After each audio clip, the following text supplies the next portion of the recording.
En Suède, en matière de transparence, les hommes politiques sont obligés de marcher au pas. Un scandale comme l'affaire Fillon, inimaginable. D'ailleurs, ça fait bien rire les Suédois.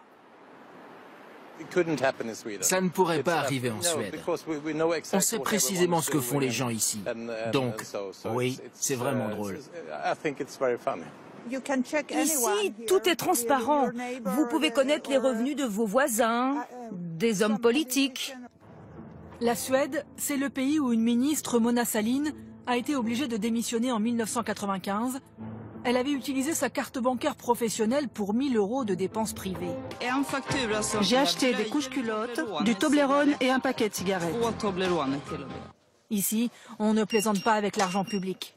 Alors, au Parlement de Stockholm, l'affaire Fillon provoque la stupéfaction de ce député de gauche, Stig Henriksson, 40 ans de carrière politique. Son assistante, il la partage avec 2 autres élus, et ce n'est pas lui qui l'a choisi. Je ne m'occupe pas du recrutement. C'est un responsable de mon parti qui gère en fonction de nos besoins.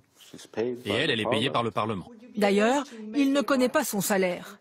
Et quand on lui demande s'il pourrait théoriquement engager sa femme, vous riez parce que ça vous paraît impossible, mais en France, ça l'est pas. Oui, ça c'est vraiment fou.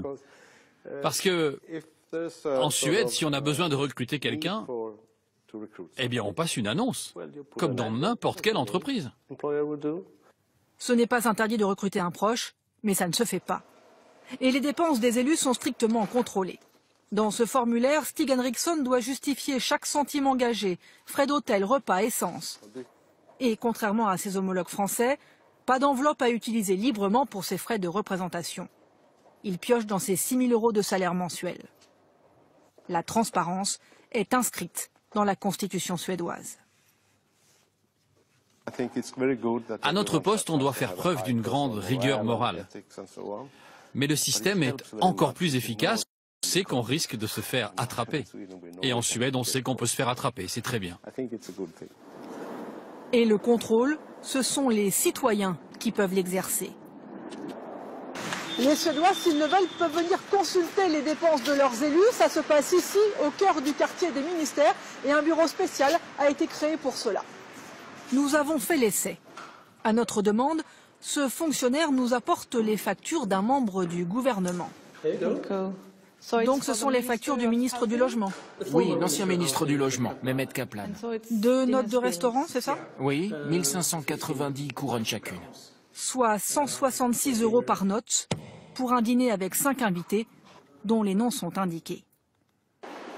Pour surveiller l'argent public, les Suédois se sont organisés. Christian Ekström préside une association de contribuables. Il est devenu le gendarme des dépenses nationales pour une bonne raison. On paye des impôts très élevés en Suède.